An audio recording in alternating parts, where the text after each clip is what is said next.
அஸ்ஸலாமு அலைக்கும் ஃப்ரெண்ட்ஸ். கேரளா ஸ்டைலில் வந்து கப்பை இறைச்சி பண்ணியாச்சு. கப்பை இறைச்சின்னு சொன்னால் இது வந்து கப்பக்கிழங்கு சொல்லுவாங்க. இதை வந்து மரவள்ளி கிழங்குன்னு சொல்லுவாங்க. இந்த கிழங்குல வந்து பீஃபோட எலும்பு இருக்குல்ல, எலும்பை போட்டு தான் செய்வாங்க. ரொம்ப சூப்பராக இருக்கும். இது காலை டிஃபனுக்காண்டி செய்வாங்க.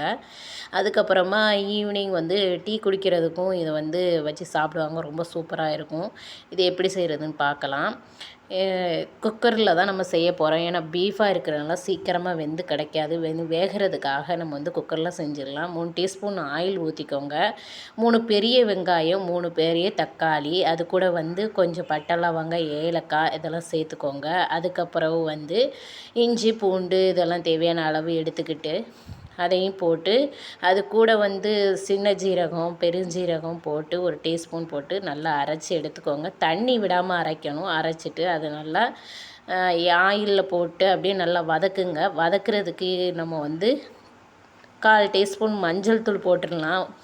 வதங்குறதுக்கு ஏற்ற மாதிரி நம்ம வந்து உப்பையும் சேர்த்துடலாம். ஃபஸ்ட்டே உப்பு சேர்த்துடலாம். அதுக்கப்புறம் நம்ம உப்பு சேர்க்க போகிறது கிடையாது.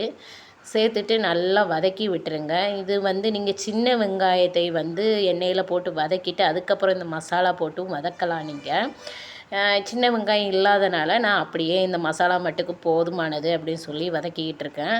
இது கூட வந்து கொஞ்சோண்டு 1 டீஸ்பூன் சிக்கன் மசாலாவும் 1 டீஸ்பூன் மட்டன் மசாலாவையும் போட்டிருக்கேன்.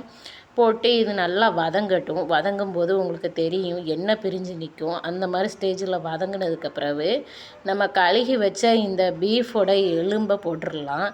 எலும்பில் தான் வந்து உங்களுக்கு சத்து அதிகமாக இருக்குது. அதனால எலும்பு தான் போட்டு செய்வாங்க அங்கே. ரொம்பவே நல்லா இருக்கும். இந்த மாதிரி நீங்களும் ட்ரை பண்ணி பாருங்கள். ரொம்ப சூப்பராக இருக்கும்.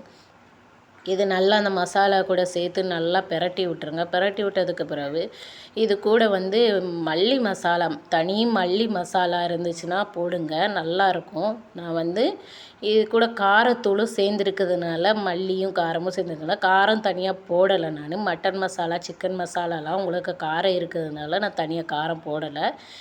போட்டுட்டு அதுக்கப்புறம் இது கூட 2 கிளாஸ் தண்ணி ஊற்றிக்கோங்க. ரொம்ப தண்ணி ஊற்றிடாதீங்க. ரொம்ப தண்ணி சேர்ந்துச்சுன்னா நல்லா இருக்காது. லாஸ்ட்டில் விரவும்போது உங்களுக்கே தெரியும் ஏன் அதிகமாக தண்ணி ஊற்றலை அப்படின்றது. இந்த அளவுக்கு தண்ணி ஊற்றிட்டு ஏற்கனவே இறைச்சிலே உங்களுக்கு வந்து தண்ணி வரும் வேக வேக. அதனால நல்லா இந்த மாதிரி தண்ணி ஊற்றி விரவிட்டு அதுக்கப்புறம் குக்கரை மூடி போட்டுருங்க. ஒரு 5 விசில் வந்ததுக்கப்புறம் ஆஃப் பண்ணி போட்டு ப்ரெஷர் போனதுக்கப்புறம் ஓப்பன் பண்ணி பாருங்கள். இது வந்து மரவள்ளி கிழங்குன்னு சொல்லுவாங்க, கப்பக்கிழங்குன்னு சொல்லுவாங்க. இந்த கிழங்கு வந்து உப்பு போட்டு வேக வச்சு எடுத்துக்கோங்க. இப்போ இது குக்கரை ஓப்பன் பண்ணிவிட்டு ப்ரெஷர் போனதுக்கப்புறம் ஓப்பன் பண்ணி பாருங்கள். நல்லா வந்து உங்களுக்கு கறியெல்லாம் வெந்து நல்லா செட் ஆகிருக்கும். அடியில் மசாலா மட்டும்தான் இருக்குது. நம்ம ஊற்றின தண்ணியெல்லாம் அதில் இல்லாமலே உங்களுக்கு தெரியல பாருங்கள். அந்த அளவுக்கு நல்லா வெந்துருச்சு. இப்போ இது கூட வந்து நம்ம அந்த வேக வச்ச அந்த மரவள்ளி கிழங்கோட வேக வச்சதை எடுத்து போட்டுடலாம். போட்டுட்டு நல்லா விரவிக்கோங்க, நல்லா மிக்ஸ் பண்ணிக்கோங்க. இந்த சூட்டோடு மிக்ஸ் பண்ணிவிட்டு அதுக்கப்புறம் குக்கர் மூடி போட்டுட்டு ஒரு 10 நிமிஷம் கழித்து அதுக்கப்புறம் ஓப்பன் பண்ணி எடுத்து சாப்பிட்டு பாருங்கள். ரொம்ப சூப்பராக இருக்கும், நல்லாவும் இருக்கும். இது காலை டிஃபனுக்கும் வந்து சாயாக்கும் இது பண்ணுவாங்க. கட்டன் சாயான்னு சொல்லுவாங்க. அங்கே கட்டன் சாயாவுக்கு வந்து இது சாப்பிடுவாங்க. அதுக்கப்புறம் பார்த்திங்கன்னா சாயந்தரமும் அதேமாதிரி தான் சாயாவுக்கு இதை எடுத்து வச்சு சாப்பிடுவாங்க. ரொம்ப சூப்பராக இருக்கும், நல்லாவும் இருக்கும். இந்த மாதிரி ட்ரை பண்ணி பாருங்கள்.